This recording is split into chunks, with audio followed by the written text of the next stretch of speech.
Hey guys, how's it going? It's the Tominator, and this time I wanted to take a little trip down memory lane and revisit a video I did a couple years ago on the top 10 most genetically gifted bodybuilders of all time. This was actually a two-part video. I split it up mainly just to keep the runtime down because otherwise it would have been almost 40 minutes long. And believe it or not, part 1 is actually my second most viewed and most successful video financially. You'd think that would be part 2, which featured the top 5, since part 1 was numbers 10 through 6. But of course, whoever said the YouTube algorithm cared for logic or consistency? As a matter of fact though, if every video I made brought in this much ad revenue, my channel would have already earned well over $1 million by now. At the present time, I've posted just under 250 videos altogether, so I'll let you do the math on that if you want. But before you get all jealous, rest assured that I'm nowhere even remotely close to that figure. But anyway, this wasn't meant to brag. I just figured, hey, if it worked before, why not do it again? I find the topic of genetics to be a very interesting one when it comes to professional bodybuilding, since it's such a key element to what makes a champion-level physique. All the hard work, drugs, and dieting in the world will never win you a pro show without a certain baseline level of genetic potential. In that sense, genetics might even be the single most important aspect, especially if you view the body's response to anabolic substances as being biologically predetermined. So in this video, I wanted to discuss 5 additional bodybuilders with grade A genetics. These guys didn't quite make my top 10, but they easily could have. It's all very subjective, and as I mentioned back then, it's very difficult to try and kind of disentangle the genetic factor from everything else that goes into being a champion bodybuilder, so there's a lot of guesswork involved here. For the record, I stand by most of my choices from 3 years ago, although I'd probably make a few adjustments to the order. Paul Dillette would move up, Big Ramy would move down, and Dexter Jackson might climb a couple spots as well. But the past is the past. One of the things I hate about YouTube, or just videos in general, is that you can't really go back and change things.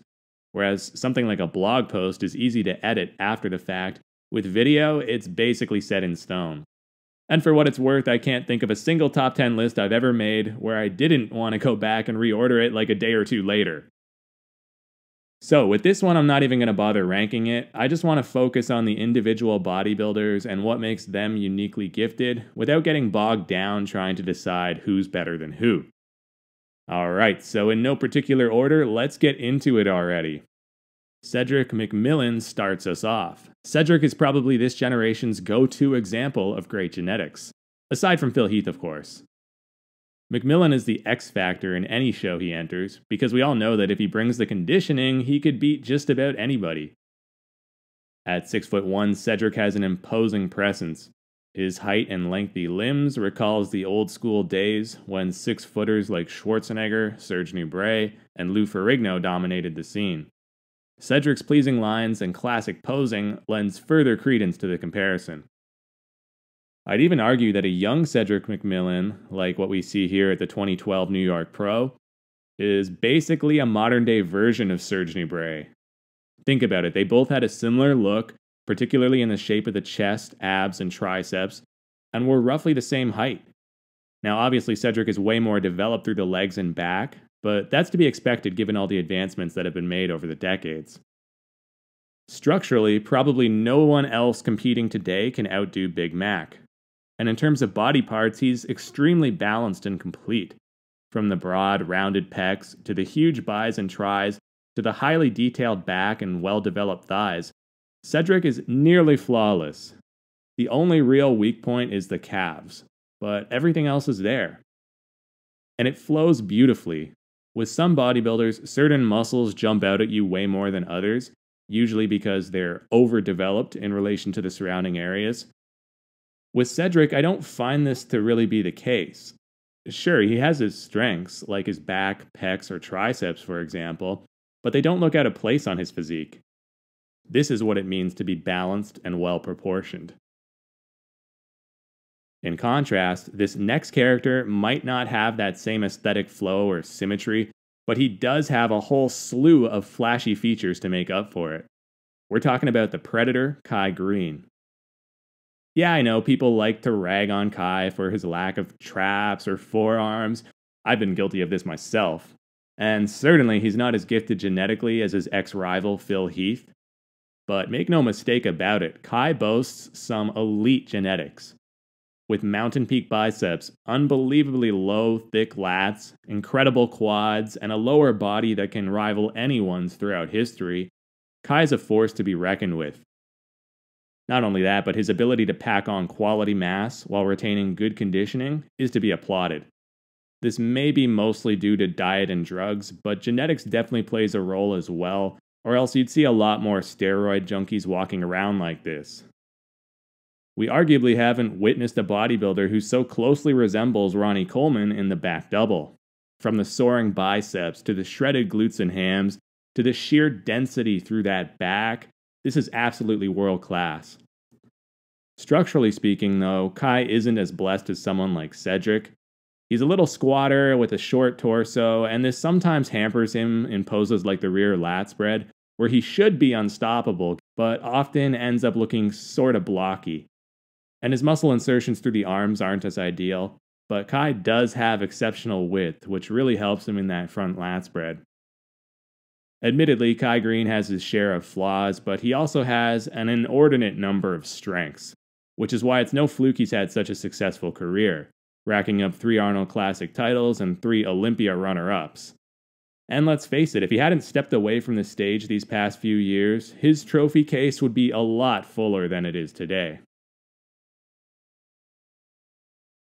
Okay, next let's talk about Lee Haney, whose famous motto and training philosophy was stimulate, don't annihilate. This is basically a nice way of saying don't train to failure, don't push yourself too hard, which is the opposite of what most champion level athletes suggest. But that just goes to show how gifted Haney was, that he could afford to take a more moderate approach, while his competitors like Rich Gaspari busted their asses in the gym and still couldn't beat him. So, in my original top 10 video, I left Lee off mainly because his arms weren't up to par with that magnificent back and chest. Admittedly, I probably focused too much on muscle bellies and insertion points back then, and not enough on skeletal structure, because Haney had one of the best frames a bodybuilder could hope for. With wide clavicles, an expansive rib cage, and a waspy thin waist, Lee had the framework for one of the greatest V-tapers in history.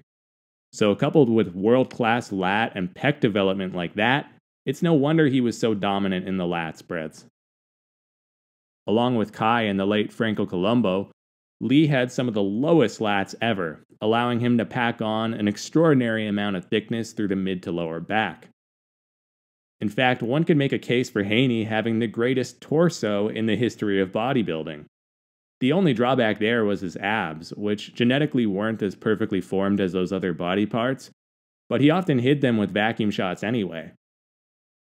During his posing routines, there were times where he looked like a genie bursting out of the bottle, the way all that upper body mass just exploded out of such a tiny waist. It seemed almost impossible. Haney's biggest weakness, though, probably wasn't the arms, I'd say it was actually the legs. While his quads looked respectable and even above average for his time, the calves weren't very noteworthy, and his legs tended to disappear in the back poses. Now, this is partly attributable to a questionable knock-kneed stance that he adopted, but it's also just that his hamstrings and calves weren't that great. Still, that immense upper body was so impressive, it almost didn't matter. Your eyes would still be drawn to that back every time.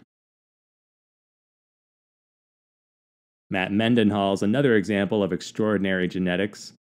Heck, his nickname was Mr. Genetics. Apparently, Lee Haney himself claimed that he'd never seen anyone more gifted. Now, of course, this was back in the early 80s before the likes of Ronnie or Phil Heath and all those 90s phenoms would come onto the scene. But still, coming from a decorated 8-time Mr. Olympia, that's saying something.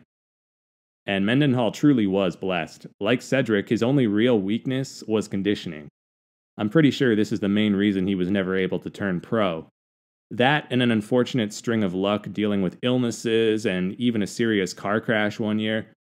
But unlike Cedric, Mendenhall actually had calves. The whole lower body was on point, really. Check out the wheels on him here. The quads look amazing. If you want to nitpick, I would say his biceps were a little flat and his back could maybe be brought up a bit, But hey, this was almost 40 years ago, and the standards were different. That's why I'm not knocking him at all for lacking ripped glutes and hamstrings. It just wasn't expected back then. But consider this, perhaps not since Arnold had a white bodybuilder managed to combine Herculean size and power with an alluring, athletic-looking build.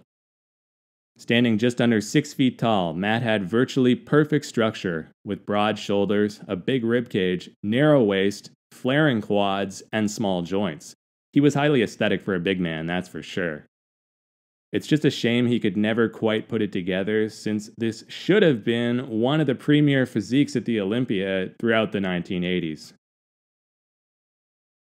Alright, and finally, the last bodybuilder I want to mention today is Lionel Beyeke. You could say he's the second coming of Flex Wheeler, at least when it comes to his genetic prowess. Obviously, Flex is in another league if we're talking about their competitive accolades and whatnot. But just simply in terms of the physique, I think there are a lot of similarities, from the overall aesthetic appeal, to the sweeping round muscle bellies, to the tight midsection and feathered quads. From the rear, though, Wheeler was clearly superior, as Beyeke never had all those intricate knots of muscle through his back, nor a Christmas tree like Flex's. But then again, you could say he one-ups the Sultan of Symmetry pretty easily in both the lat spreads because he's wider and therefore has the better taper. But anyway, I digress. The point to take away here is that by even comparing him to a legend like Flex, Beyeke is automatically in great company, and it just goes to show what amazing genetics he has. Beyeke's biggest challenge is perhaps his thick skin, which hides a lot of detail from the back. He's similar to Akeem Williams there in that both of them have incredibly thin skin in certain areas like the quads, where they show all sorts of separation and cross striations, but as soon as they turn around, well, it's a different story. But as we saw with Cedric, all the parts are there. The shape and structure is on point. Lionel just needs to really hone in on his conditioning, and he'd be a front runner in almost any show he enters. Alright, so that's going to do it for this one. Thank you for watching, and let me know your thoughts in the comments below. If you guys like this video and it gets a decent number of views, I might even do a follow-up featuring yet another 5 bodybuilders, since I could easily keep going. But until then, this has been the Tominator signing off, and I'll be back!